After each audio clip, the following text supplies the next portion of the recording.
Hello student, welcome in today class. आज हम आप लोगों का कोई ज़्यादा समय लेना नहीं चाहेंगे। कल एग्ज़ाम है जैसा कि आप जानते हैं, और आप लोगों को कुछ महत्वपूर्ण क्वेश्चन चाहिए। मैं वह क्वेश्चन देने जा रहा हूं जो सबसे महत्वपूर्ण है। इसमें सबसे पहले एक प्रोज सेक्शन से एक्सप्लेनेशन होगा जो 4 नंबर का होगा। पोएट्री सेक्शन से एक्सप्लेनेशन होगा जो कि 4 नंबर का होगा। और 10 क्वेश्चन जो 2-2 नंबर के होंगे। तो मैंने प्रयास किया है कि वह सब कुछ मैं दे दूं जो कि आपको कल वाले एग्जाम में बहुत यूजफुल होगा। पहला। दूसरा बात यह है कि आप तक जैसे ही यह वीडियो पहुंचेगा, प्रत्येक बच्चों में यह सर्कुलेट कर दीजिएगा ताकि सब लोगों को फ़ायदा हो। और फ़ायदा हो दूसरे के माने इट मीन्स एक कहावत है, कर भला तो हो भला। और इट मीन्स जब दूसरे का भला करोगे तो आपका भी भला होता है। तो चलिए अब हम लोग बात नहीं करेंगे, बात नहीं बनाएंगे, डायरेक्ट हम लोग बढ़ते हैं। इस साल के लिए जो महत्वपूर्ण क्वेश्चन है वह यह है, देखेंगे आप। देखोगे who are known as the university wits, यानी इट मीन्स यूनिवर्सिटी बीट्स का मतलब बुद्धि होता है। तो कौन से जो लोग हैं वह यूनिवर्सिटी बीट्स के रूप में जाने जाते हैं। तो देखोगे the Elizabethan scholar. Elizabethan England की रानी थी, और उस समय के जितने स्कॉलर थे जो नहीं ऑक्सफोर्ड और कैम्ब्रिज से पढ़े थे, उनको हम लोग यूनिवर्सिटी बीट्स के नाम से जानते हैं। ध्यान से सुनिएगा, वह स्कॉलर जो कि एलिजाबेथन एज के थे, और उनमें नाम क्या था, तो लॉज था। देखेंगे लॉज, नास, ग्रीन, कीड और लिली, ठीक है ना, एंड मार्लो। यह सब वह ड्रामाटिस्ट थे जो कि ऑक्सफोर्ड और कैम्ब्रिज से पढ़े थे, और इन्हीं को यूनिवर्सिटी बीट्स के नाम से जाना जाता है। तो डियर स्टूडेंट, इस पर हम ज़्यादा समय स्पेंड नहीं करेंगे। दूसरा जो क्वेश्चन है वह यह है कि अब हम लोग देखते हैं दूसरा सवाल जो देखेंगे वह यह है, right the name of 5 English dramatist. आपको पूछा जा सकता है 2 नंबर वाले सवाल में कि 5 ऐसे इंग्लिश ड्रामाटिस्ट का नाम लिखना है, ठीक है ना। तो देखेंगे इंग्लिश ड्रामाटिस्ट में शेक्सपियर है जो किंग लियर लिखे हैं, सी मार्लो जो कि एडवर्ड द सेकेंड लिखे हैं, जीबी शो जो कि कैंडिडा लिखे हैं, वेन जॉनसन जो कि वेलपोने लिखे हैं, और शेरिडन जो कि द राइवल लिखे हैं, द राइवल ना। और इस तरह से आप देख सकते हो यह 5 ड्रामाटिस्ट है। शेक्सपियर, मेरे साथ याद करो, शेक्सपियर, सी मार्लो, जीवी शॉ, बेन जॉनसन और शेरिडन, ठीक है ना। अब आपसे पूछा जा सकता है 2 नंबर वाला सवाल पूछता है, ठीक है ना। इसमें यह इंग्लिश माने it means history of English literature का सवाल है, और 2 नंबर वाले में आते हैं, ठीक है ना। क्वेश्चन नंबर तीसरा है, name any 5 Indian English novelist. देखोगे 5 इंडियन इंग्लिश नोवेलिस्ट का नाम बताना है, जिसमें R.K. नारायण है जिन्होंने गाइड लिखा है, मुल्क राज आनंद जो कि कूली लिखे हैं, राजा राव जो कि कांथापुरम लिखे हैं, देखोगे अरुंधति राय का नाम सुने होइएगा, उन्होंने the God of A small thing लिखा है, और अनीता देसाई ना वॉयसेज इन द सिटी लिखा है, ठीक है। तो याद रखो, मेरे साथ याद रखोगे 5 इंडियन नोवेलिस्ट, R.K. नारायण, मुल्क राज आनंद, राजा राव, अरुंधति राय और अनीता देसाई। इस सब का स्पेलिंग लेकिन सही होना चाहिए, याद रखिएगा। और यह सब 2 नंबर वाले क्वेश्चन में आएंगे, ज़्यादा परेशान होने की ज़रूरत नहीं है, ठीक है ना। नेक्स्ट सवाल की तरफ हम लोग बढ़ते हैं, और वह यह है, देखोगे why does Gandhi ji said that mind is a restless bird. क्यों गांधी जी बोले थे कि मन जो है वह एक बेचैन चिड़िया की भांति है।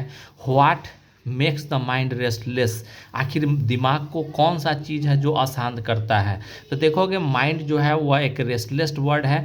क्यों क्यों रेस्टलेस वर्ड है, क्योंकि इसको जितना दोगे उतना ही यह और चाहेगा, और हमारी जो इंडल्जेंस है, हमारी जो संलिप्तता है हमारे दिमाग का, और हमारे मन का जो पैसन है, वासना है, वही मन को अशांत करता है। ध्यान से सुनेंगे, कौन सा चीज़, तो इंडल्जेंस और पैसन जो है वह माइंड को रेस्टलेस करता है। इसमें 2 क्वेश्चन को हम एक साथ कंबाइन कर दिए हैं, और दोनों क्वेश्चन बहुत महत्वपूर्ण है इस साल के लिए। आपको ध्यान से सुन लेना है कि आखिर मन जो है वह बेचैन चिड़िया क्यों है। तो इसको जितना दोगे उतना ही कहेगा और चाहिए, और इंडल्जेंस का मतलब होता है हमारी संलिप्तता। तो मन की जो संलिप्तता है किसी चीज़ में, ठीक है ना, और हमारा जो पैसन है चीज़ों को पाने का, वही मन को अशांत करके रखता है। यह 2 चीज़ जिसको आपको ध्यान में रखना है। तो मन क्यों अशांत होता है यह बात मैंने आपको बता दिया है। नेक्स्ट सवाल जो है वह यह है कि what is civilization in the real sense of term. Real sense of term में सिविलाइजेशन का मतलब क्या होता है? तो civilization means the deliberate and voluntary restriction of want. ध्यान से सुनिएगा, हम जो बोल रहे हैं सिविलाइजेशन का मतलब जो होता है जानबूझकर नहीं, अचानक से अपनी आवश्यकताओं पे नियंत्रण लगाना है। सिविलाइजेशन जो है वह कहती है कि देखोगे हमको अपनी आवश्यकताएं कम रखनी चाहिए। जो व्यक्ति की आवश्यकताएं कम होती है वह व्यक्ति ईमानदार होता है, आप तो जानते हैं। देखोगे अगर अपनी आवश्यकताओं को अनंत रूप से बढ़ा लोगे तो उन आवश्यकताओं की पूर्ति के लिए आपको झूठ बोलना पड़ेगा, रिश्वतखोरी करनी पड़ेगी, और आप तब क्या है ना, आप मोरली क्या हो जाएंगे, तो मोरली आप करप्ट हो जाएंगे। और यही भारतीय संस्कृति और पश्चिमी संस्कृति में अंतर है। भारतीय संस्कृति, एक क्वेश्चन पूछ सकता है आप लोगों से इस साल के लिए है कि what is the difference between Indian civilization and ना वेस्टर्न सिविलाइजेशन। याद रखिएगा हम जो बोल रहे हैं। सो इंडियन सिविलाइजेशन जो है वह इलेवेट करता है मोरल बीइंग को और based on spiritualism. Indian civilization जो है नैतिकता का विकास चाहता है और ठीक है ना, स्पिरिचुअलिज्म मतलब अध्यात्मवाद पे जोर देता है, जबकि विदेशी सभ्यता जो है वह मटेरियलिस्टिक थिंग नहीं यानी भौतिकवादी चीज़ों का प्रचार करता है और अनैतिकता को वह मानता है। यही अंतर है मॉडर्न और वेस्टर्न सिविलाइजेशन में। और सिविलाइजेशन का सही अर्थ यह है कि अपनी आवश्यकताओं को नियंत्रण में रखना चाहिए, ठीक है ना। और एलोन देखोगे, दिस एलोन माने इट मीन्स जब अपनी आवश्यकताओं को जब नियंत्रण में रखोगे तो यही एक चीज़ है जो आपको क्या है ना, आपके मन में संतोष बढ़ा देगा, आपके जीवन में खुशहाली ला देगा और आपके अंदर कैपेसिटी देगा सर्विस करने का। तो डियर स्टूडेंट, आप समझ गए होंगे कि आज मैं क्या बता रहा हूँ। यह सब के सब क्वेश्चन बहुत महत्वपूर्ण है और कल वाले एग्जाम में डिफिनिट आएंगे। इसको ध्यान से सुन लेंगे और कल जाइए। आई होप कि आपका एग्जाम बहुत अच्छा जाएगा। नेक्स्ट क्वेश्चन देखते हैं हम लोग। नेक्स्ट सवाल है, what did doctor Zakir Hussain says about education. Doctor Zakir Hussain education के बारे में क्या बोले हैं? तो बोलते हैं according to doctor Zakir Hussain the quality of education should be maintain. कहते हैं कि देखोगे एजुकेशन का जो क्वालिटी है, गुणवत्ता जो है उसको मेंटेन किया जाना चाहिए, क्योंकि इसी के आधार पे नेशन का भविष्य जो है वह निर्धारित होता है। देखोगे नेशन का भविष्य किसके क्वालिटी पे निर्धारित होता है? एजुकेशन के क्वालिटी पे निर्धारित होता है। इसीलिए शिक्षा अच्छी दी जानी चाहिए। ऐसा मैं नहीं बल्कि डॉक्टर जाकिर हुसैन साहब बोलते हैं। नेक्स्ट सवाल क्या है? The editorial policy of A popular daily is control by two chief factor. देखोगे हम जो पढ़ा रहे हैं how free is the press का यह क्वेश्चन है। How free is the press, इसमें एडिटोरियल जो होता है, जो आप देखते होइएगा जिसको हिंदी में संपादकीय बोलते हैं, यह संपादकीय पॉलिसी जो है वह दो चीज़ों से कंट्रोल होता है। दो चीज़ कौन कौन से हैं? तो एक जो चीज़ है वह देखोगे इंटरेस्ट ऑफ द एडवर्टाइजर्स, और इट मीन्स एडवर्टाइजर प्रचारक जो हम प्रचार देते हैं नहीं, देखते होइएगा विज्ञापन आता है टेलीविज़न में तो उसके इंटरेस्ट पे। और दूसरा जो है इट मीन्स वह मालिक जो कि न्यूज़पेपर का नहीं माने इट मीन्स न्यूज़पेपर को चलाता है, वह उसके जो धन है माने इट मीन्स उसको धन कमाने के जो प्रवृत्ति है उससे एडिटोरियल जो है वह प्रभावित होता है। एडिटोरियल क्या होता है? प्रभावित होता है। न्यूज़पेपर के मालिक के धन कमाने के जो प्रवृत्ति है उससे एडिटोरियल जो है वह प्रभावित होता है। तो दो चीज़ कौन कौन चीज़? तो एक विज्ञापन और दूसरा जिस न्यूज़पेपर का मालिक है उसके इट मीन्स पैसे कमाने की जो प्रवृत्ति है उससे इट मीन्स संपादकीय जो होता है न्यूज़पेपर का वो प्रभावित होता है। नेक्स्ट सवाल है वह यह है कि देखेंगे इन व्हाट कंटेक्स्ट, ध्यान से सुनते रहिएगा, in what context does Zakir Hussain says Bharat is my home. यानी कि कौन से कंटेस्ट में बोले हैं कि भारत जो है वह मेरा घर है डॉक्टर जाकिर हुसैन। तो ध्यान से सुनेंगे, डॉक्टर जाकिर हुसैन थिंक्स माने सोचते हैं कि India is made of a variety of people, माने इट मीन्स भारत जो है वह विभिन्न तरह के लोगों से बना है। यहाँ विभिन्न रेस, विभिन्न जाति जातियों के लोग रहते हैं, यहाँ बहुत सारी भाषाएं बोला जाता है। इस सब के बावजूद भी इनके यहाँ के जो लोग हैं उन्होंने अपना विश्वास उनमें नहीं माने इट मीन्स दिखाया है, उनको भारत के प्रेसिडेंट के रूप में चुना है, ठीक है ना। भारत जो कि एक बड़ा देश है और उसके प्रेसिडेंट के रूप में चुना है, इसीलिए ही मतलब कौन तो डॉक्टर जाकिर हुसैन जो है वह कहते हैं कि भारत मेरा परिवार है और यहाँ के जो लोग हैं वह मेरे परिवार के सदस्य। ध्यान से सुनिएगा, एंड इट मीन्स बिना किसी कास्ट, रिलीजन, ठीक है ना, और लैंग्वेज के आधार पे भेदभाव किए हुए, एंड इट मीन्स लोगों ने उनको एक ऊंचे पद पे बैठाया और इसीलिए वह भी भारत के लोगों को कहते हैं कि मैं बिना किसी डिस्क्रिमिनेशन का नहीं लोगों के विकास के लिए काम करता रहूँगा। तो यह एक बहुत महत्वपूर्ण सवाल है, जिस सवाल को आपको देखना है। और नेक्स्ट सवाल जो बनते हैं वह यह है, देखते रहेंगे। सवाल नंबर 9 है, what was the designation of the writer. ये देखेंगे, नानुकाका का सवाल है। नानुकाका जिसको हम लोग पिंच ऑफ स्नफ से हम लोग जानते हैं। व्हाई डज ही से नहीं, देखोगे यहाँ पे why does he always always नहीं ओबे है, सॉरी क्या लिखेंगे बोलेंगे obey Nanukaka and why did he come to Delhi. ध्यान से सुनते रहेंगे। What was the designation of the writer, why did he always obey Nanukaka and why did he come to Delhi. तो माने इट मीन्स ऑथर का जो राइटर का डिजाइनेशन क्या है, डिजाइनेशन का मतलब वह कौन सा काम करते हैं, तो अंडर सेक्रेटरी ऑन प्रोबेशन है। ध्यान से सुनते रहेंगे, अंडर सेक्रेटरी ऑन प्रोबेशन है। ही ओबेड ही माने वह नानुकाका का हर बात मानते हैं, क्योंकि नानुकाका जो है उनके मामा है, मैटरनल अंकल है। कौन है नानुकाका? मामा है। और वह दिल्ली जो है आए हैं कुछ मिनिस्टर से मिलने, जिसको वह नॉर्थ ब्लॉक में मिलेंगे। देखिएगा, इसमें कई सवाल को हम एक साथ मिला दिए हैं। आपको सवाल पूछेगा कि नानुकाका जो है वह मिनिस्टर से किधर मिलते हैं, तो नॉर्थ ब्लॉक में मिलते हैं। नानुकाका दिल्ली क्यों आए थे, तो सब मिनिस्टर से मिलने आए थे। नानुकाका का बात ऑथर क्यों मानते हैं, क्योंकि नानुकाका ऑथर के मामा हैं। और ऑथर क्या है, तो अंडर सेक्रेटरी ऑन प्रोबेशन है। याद रखेंगे, यह सवाल बहुत ही महत्वपूर्ण है और इस साल के लिए तो समझिए मोस्ट वीवीआई क्वेश्चन है। तो डियर स्टूडेंट, जैसा कि आप देख रहे हैं, इसको देखना है और देखने के बाद लोगों तक पहुंचाना भी। अब वीडियो आपके पास तुरंत जाएगा, ठीक है। तो हम नेक्स्ट सवाल देखते हैं और वह यह है। तो नेक्स्ट सवाल है, व्हाट वाज मार्टिन लूथर, देखोगे what was Martin Luther Kings dream.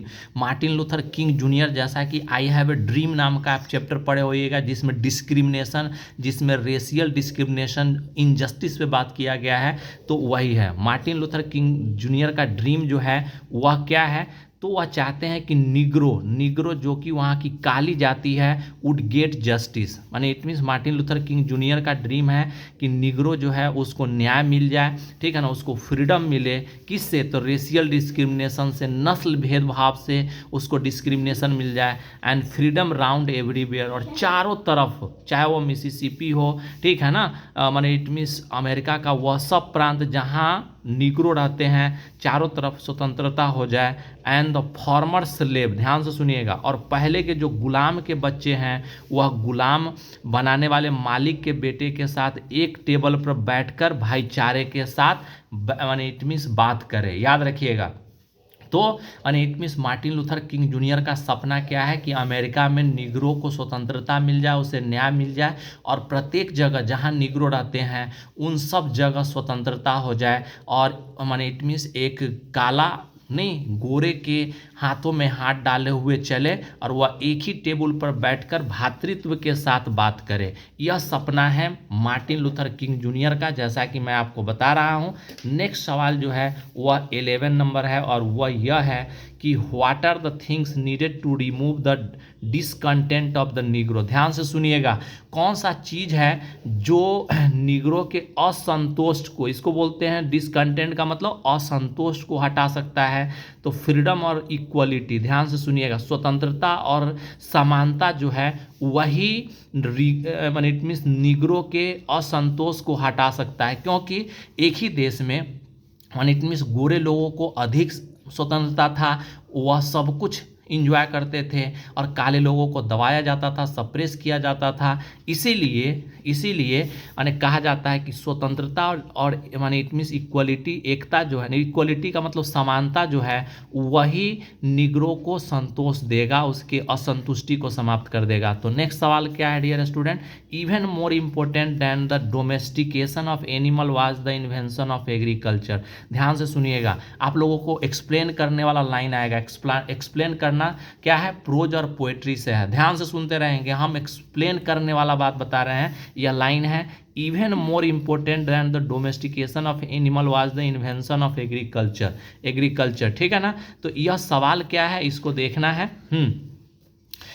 यह सवाल क्या है देखना है। तो देखेंगे क्या कि यह माने इट मीन्स अब इस तरह का सवाल रहेगा, पूछा जाएगा कि एक्सप्लेन द लाइन, नहीं एक्सप्लेन द लाइन। एक प्रोज एक पोएट्री से, जो कि 4 नंबर का रहेगा। तो जैसे ही लाइन आएगा आप लिखिएगा कि this line have been taken. ध्यान से सुनिएगा, यह लाइन लिया गया है from idea that have help mankind. ध्यान से सुनते रहेंगे, idea that have helped mankind माने इट मीन्स उससे लिया गया है। इसको लिखे कौन है, तो बर्ट्रांड रसेल लिखे हैं, जैसा कि आप जानते हैं। ठीक है ना। और and it means through this line, इस लाइन के द्वारा ऑथर जो है want to tell that for the development of civilization, invention of agriculture, invention of fire were more important than the domestication of animal. इस line के माध्यम से बताना चाहते हैं कि देखोगे, हम लोग डोमेस्टिकेशन किए थे एनिमल का, मतलब पालतू जानवरों को हम पालतू बनाना शुरू किए थे, लेकिन सभ्यता के विकास में, ठीक है ना, जानवरों का पालतू बनाना, जिसमें हम आपको बताए थे कि कौन 2 जानवर है जिसको लोग पालतू बनाए थे। तो पहला हम बोले थे काऊ, दूसरा सीप। यह 2 जानवर थे जिसको लोग पालतू बनाए थे। लेकिन जानवर के पालतू बनाने से ज़्यादा महत्वपूर्ण क्या था, तो देखोगे यहाँ पे ना, डेवलपमेंट ऑफ लैंग्वेज मतलब भाषा का विकास, ठीक है ना, इन्वेंशन ऑफ एग्रीकल्चर यानी इट मीन्स खेती का आविष्कार, आग का आविष्कार, ठीक है ना, यह सब ज़्यादा महत्वपूर्ण थे बनिस्पत जानवर के नहीं माने पालतू बनाने से। अब हम लोग आगे बढ़ते हैं, देखते हैं नेक्स्ट सवाल, और वह सवाल है 13 नंबर सवाल क्या है, how did Sebai father react to the teachers complaint. Dear student, जैसा कि आप जानते हैं कि सेबई कौन काम करता है, तो सेबई एक 12 साल का लड़का है, जापानीज लड़का है, जो कि कोस्टल एरिया में रहता है, ठीक है ना, और वह ग्वाड्स कलेक्शन करता है। उसका पैशन क्या है, क्वेश्चन पूछेगा कि सेबई का पैशन क्या है, तो टू कलेक्ट द ग्वाड्स। वह प्रत्येक दिन स्कूल से आता है और घर पे अपना किताब रख के और चल देता है मार्केट, जहाँ से वह ग्वाड लाता है, और ग्वाड के साथ क्या करता है यह हम आपको बताए हैं। लेकिन यहाँ पे सवाल यह है कि how did Sebai father react to the teachers complaint, and it means Sebai के जो फादर है वह टीचर के कंप्लेन पे कैसे रिएक्ट करते हैं। तो देखेंगे, सेबई फादर टूक इट सीरियसली, मतलब टीचर के कंप्लेन को वह बहुत गंभीरता से लेते हैं, और क्या करते हैं, अपने बेटे को खूब बढ़िया धोते हैं मतलब बढ़िया से धुलाई कर देते हैं, और स्मैश माने उसके द्वारा जितने भी ग्वाड कलेक्ट किए गए रहते हैं सबको स्मैश कर देते हैं, और इस तरह से सेबई के सपने को चकनाचूर कर देते हैं। नेक्स्ट सवाल जो है, यह लाइन पूछेगा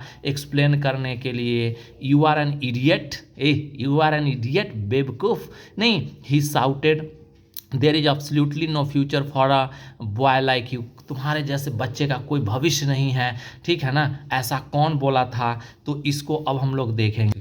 देखोगे, इडियट, यह लाइन कहाँ से लिया गया, तो यह लाइन जो है वह आर्टिस्ट से लिया गया। किससे लिया गया है, आर्टिस्ट से लिया गया है, जो सीगा नोया के द्वारा लिखा गया है। किसके द्वारा लिखा गया, सीगा नोया के द्वारा। एक दिन जो है सेबई बेचारा जो है वह कद्दू पे पॉलिश करते हुए, नहीं, बेंच के नीचे वह रख के कद्दू पे पॉलिश कर रहा था, पकड़ा जाता है टीचर महोदय के हाथ से। तो टीचर जो है बहुत नाखुश होते हैं और डांटते हैं और कहते हैं कि देखो तुम्हारे जैसे बच्चे का कोई भविष्य नहीं है, ठीक है ना। तो यू इडियट, यह कौन माने कहाँ का लाइन है, सो आप समझ गए। आगे देखेंगे, एक वर्ड है, what is the meaning of garbling. Garbling, याद रखिएगा। यह यूज जो है, यह जो क्वेश्चन है यह how free is the press से लिया गया है ना। This means the miss presentation of the fact by the press interview. ध्यान से सुनिएगा, यानी इंटरव्यूअर जो है वह फैक्ट को क्या करता है, यानी इट मीन्स मिस प्रेजेंट करता है, ठीक तरीके से प्रेजेंट नहीं करेगा ना। Who right the thing not spoken by the person being interview, वह माने इट मीन्स जिस व्यक्ति से हम इंटरव्यू ले रहे हैं और व्यक्ति जो बोल रहा है उस बात को न लिख कर घुमा फिरा कर बात लिख देना ही गार्बलिंग कहलाता है, गार्बलिंग कहलाता है, याद रखना है आपको। तो आगे अब हम लोग बोलेंगे गार्बलिंग क्या कहलाता है, तो माने व्यक्ति के बात को घुमा फिरा कर न्यूज़पेपर में छाप देना, ठीक है ना, गार्बलिंग कहलाता है। नेक्स्ट सवाल जो है वह 16 नंबर है, हु वाज बेंजी। ध्यान से सुनते रहोगे। बेंजी द अर्थ का कैरेक्टर है जो H.E. विट्स के द्वारा लिखा गया है, ठीक है ना। तो who was Benjy and what were hence to him and what did he want to do with money. देखोगे बेंजी कौन था, उसके लिए मुर्गियां क्या थी और वह पैसे से क्या करना चाहता था। कई सवाल को हम एक साथ ऐड कर दिए हैं ताकि आपको कोई भी सवाल आए तो इसका जवाब आप आसानी से लिख सकते हैं। तो देखोगे यहाँ पे सवाल है, बेंजी जो है वह जॉनसन का बेटा है जो बेवकूफ़ है और वह डॉक्टर के पास जाता है। डॉक्टर उसके पिता को समझाते हैं कि इसको कोई काम दीजिए, जब दिमाग पे जोर पड़ेगा तो इसका मानसिक विकास हो जाएगा। पिताजी उसी तरह से काम करते हैं, ठीक है ना, पिताजी वैसे ही काम करते हैं और बाद में चीज़ जो है वह सब ठीक हो जाता है। तो आगे देखेंगे यहाँ पे क्या है, सो देखिएगा, ठीक है ना। तो क्या होता है ना कि जॉनसन माने बेंजी जॉनसन का बेटा है और माने इट मीन्स मुर्गी जो है उसके लिए वही है जो उसके माता पिता के लिए भूमि था। तो ध्यान से सुनिएगा। And what was the earth, earth का मतलब यहाँ पे जमीन से है, तो जो जमीन उसके जमीन का महत्व उसके माता पिता के लिए था वही महत्व मुर्गी का जॉनसन माने इट मीन्स बेंजी के लिए है। ध्यान से सुनते रहिएगा। जो महत्व माने जमीन का उसके माता पिता के लिए वही मुर्गी माने इट मीन्स इम्पोर्टेंस रखता है बेंजी के लिए। और बेंजी जो है वह पैसा इसलिए चाहता है काहे कि वह सैंडर का ज़मीन खरीद सके। किसका ज़मीन खरीद सके, तो वह सैंडर का ज़मीन खरीद सके। तो डियर स्टूडेंट अब हम लोग नेक्स्ट सवाल देखते हैं और वह क्या है सो देखेंगे, ठीक है ना। तो देखोगे एक लाइन हुआ है, ही न्यू नथिंग, वह कुछ नहीं जानता था अबाउट स्टॉक। ध्यान से सुनोगे, stock market but he new everything about a हेन। देखोगे तो क्या हुआ है ना कि यहाँ पे यह रिटन लिखा हुआ है, आप भूलेंगे नहीं, रिटन है, ठीक है ना। तो देखोगे यह लाइन भी द अर्थ से लिया गया है, मतलब वह स्टॉक मार्केट के बारे में कुछ नहीं जानता था लेकिन मुर्गी के बारे में सब कुछ जानता था। क्यों जानता था, यही बात हम आपको इसमें बताएंगे, ध्यान देंगे, ठीक है ना। तो देखोगे ऐसा इसीलिए था क्योंकि this line has been taken, ऐसा पूछेगा आपको एक्सप्लेन करने के लिए, तो सीधा कहिएगा कि यह लाइन जो है वह द अर्थ से लिया गया। अर्थ किसके द्वारा लिखा गया है, तो H.E. विट्स के द्वारा लिखा गया है। इस लाइन के माध्यम से जो ऑथर है वह बताना चाहते हैं कि बेंजी जो था वह टोटली इनग्रॉस का मतलब होता है किसी चीज़ में खो जाना। तो बेंजी जो है वह पोल्ट्री फार्म इट मीन्स मुर्गी पालन में पूर्णतः खो गया था, यानी, और इसी के वजह से वह दुनिया के दूसरे चीज़ों के बारे में नहीं जानता था, स्टॉक मार्केट के बारे में नहीं जानता था। तो बात आपको समझ में आ गया होगा। नेक्स्ट सवाल यह है कि यू टू, देखोगे you two would better hurry up and get married, just do me a favour and leave me in peace. Just do me a favour and leave me peace. Dear student यह भी एक line है जिसको explain करने के लिए आपको देगा। आप बोलिएगा कि यह लाइन जो है वह मैरिज प्रपोजल से लिया गया है जिसको एंटोप चेकोव ने लिखा है। यह कब लिखा है, क्यों लिखा है, तो इस लाइन का मतलब यही है कि एंटोप क्या होता है कि इसमें लोमोव जो कि हम आपको बता दिए हैं वह चुबुकोव का पड़ोसी रहता है, चुबुकोव के घर आता है नतालिया से शादी का प्रस्ताव लेके, ठीक है ना। और दोनों शादी यानी इट मीन्स दोनों झगड़ने लगते हैं। झगड़ने के क्रम में यानी इट मीन्स आपको क्या लिखना है, यह लाइन जो है वह मैरिज प्रपोजल से लिया गया है, एंटोप चेकोव के द्वारा लिखा गया है। और यह लाइन ना चुबकोव के द्वारा बोला गया है, नतालिया के पिता के द्वारा बोला गया है, जिसको अभी हम आपको बता रहे हैं, ठीक है ना। तो जैसा कि मैंने बोला कि यह लाइन कहाँ से लिया गया है, नहीं, एक ड्रामा मैरिज प्रपोजल क्या है, ड्रामा है, जो कि एंटोप चेकोव के द्वारा लिखा गया है। This line one it means through this line, ठीक है ना, इस लाइन के माध्यम से, ठीक है ना, माने इट मीन्स, हाँ एक चीज़ और बताना चाह रहे हैं कि यह लाइन जो है वह सीन 7 से लिया गया है। माने इट मीन्स हम आपको बताए थे एक ऑब्जेक्टिव क्वेश्चन, क्या बताए थे कि मैरिज प्रपोजल 1 एक्टेड ड्रामा है जिसमें 7 सीन है, तो इस 7वां सीन से लिया गया है। एंड सेड बाय चुबुकोव, वह लाइन चुबुकोव के द्वारा लिखा गया है और वह चाहता है कि झगड़ा समाप्त हो जाए लोमोव और नतालिया के बीच में, और क्या हो जाए, और इस तरह से उसके मन को, इट मीन्स चुबुकोव को बेचारे को शांति मिले और दोनों का शादी हो जाए, तो इस तरह से आप समझ गए होइएगा कि यह लाइन कहाँ से लिया गया था। माने इट मीन्स वह लाइन जो है वह मैरिज प्रपोजल से लिया गया था। अब सवाल नंबर 19 पे बढ़ेंगे। 19 क्या है, तो एक लाइन जो है बहुत महत्वपूर्ण है, पूछता है हमेशा, observing all these our ancestor dissuade us from luxury and pleasure. ध्यान से सुनोगे, हमारे जो पूर्वज हैं वह हमेशा हम लोगों को, ठीक है ना, लग्जरी मतलब समझते हैं विलासिता और प्लीजर माने आनंद से बचकर रहने के लिए नहीं सलाह देते हैं। क्यों सलाह देते हैं, तो देखोगे यह लाइन जो है वह इंडियन सिविलाइजेशन एंड कल्चर से लिया गया है, जो कि गांधी जी के द्वारा लिखा गया है। और दे माने हमारे एंसेस्टर जो है वह जानते थे कि, जानते हो, कई बार रिच अमीर आदमी को दुखी देखा गया और गरीब आदमी को खुश देखा गया है। मतलब हैप्पीनेस और सैडनेस जो है वह केवल मेंटल स्टेट है, माने मानसिक स्थिति है। और आप तो जानते ही हैं लग्जरी और प्लीजर जो है हमको गुलाम बना देता है, हमको कमज़ोर बना देता है। इसीलिए हमारे पूर्वज जो है वह हम लोगों को, ठीक है ना, यानी इट मीन्स विलासिता और आनंद के जीवन से दूर रहने के लिए बोला है, विलासिता और आनंद के जीवन से दूर रहने को बताया है। विलासिता और आनंद जो है हमारे जीवन को क्या कर देता है, कमज़ोर कर देता है, हमें गुलाम बना देता है। देखिएगा, एक व्यक्ति जो बहुत सुविधा में जीता है उसके अंदर इट मीन्स किसी भी चीज़ से लड़ने की क्षमता नहीं होती है, ना तो वह दुख बर्दाश्त कर सकता है ना सुख, और इस तरह से नहीं वह बिल्कुल कमज़ोर आदमी हो जाता है। एक अब नेक्स्ट लाइन देखेंगे, season of mist and mellow fruitfulness close bosom friend of maturing sun. ध्यान से सुनिएगा, season of mist and mellow fruitfulness close bosom friend of the maturing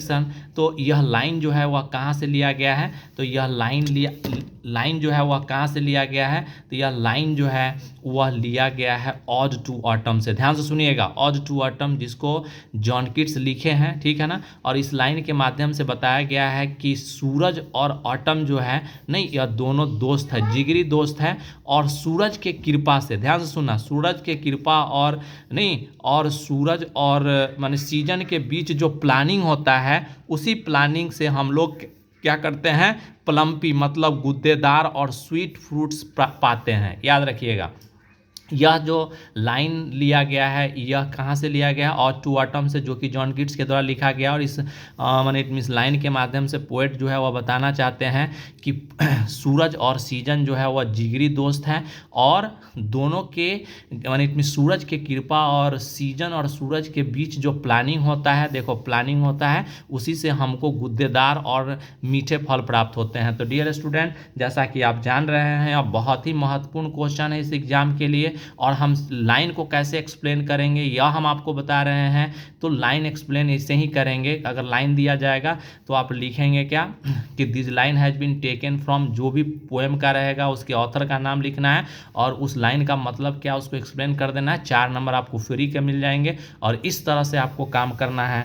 तो अब हम लोग बढ़ते हैं आगे, और वह है यह, देखोगे, अ डस्ट हुम इंग्लैंड बोर। देखोगे, वह धूल जिसको इंग्लैंड ने पैदा किया है, आकार दिया है, सजग बनाया है, नहीं गंभीर बनाया है, और अपने फ्लावर दिए हैं प्यार करने के लिए, रास्ते दिए हैं भटकने के लिए। लाइन कहाँ से लिया गया है, तो ऐसे ही बोलना है, this line have been taken from the war poem. किससे लिया गया बाबू, वार पोएम से, जिसका नामकरण सोल्जर के रूप में किया गया है। और यह कंपोज्ड है, कविता रहे तो कंपोज्ड करिएगा, और प्रोज रहे तो रिटन लिखिएगा। रॉबर्ट ब्रूक के बारे में देखोगे, रॉबर्ट ब्रूक के द्वारा लिखा गया है। रॉबर्ट ब्रूक, जिसको WH देखोगे WB यीट्स ने सबसे हैंडसमेस्ट कवि बोला था, वही रॉबर्ट ब्रूक है, याद रखिएगा। थ्रू दिस लाइन, इस लाइन के माध्यम से कवि जो है वह बताना चाहते हैं कि वह अपने देश के प्रति इंडेप्टेड है। देखो इंडेप्टेड मतलब वह अपने देश के ऋणी हैं, अपने देश के ऋणी हैं, और इसीलिए अपने देश के ऋण को चुकाने के लिए अगर देश के लिए जान देना पड़े तो वह खुशी, देखोगे हंसते हंसते देंगे, हंसते हंसते अब जान दे देंगे। यह बात वह इस लाइन के द्वारा बताना चाह रहे हैं।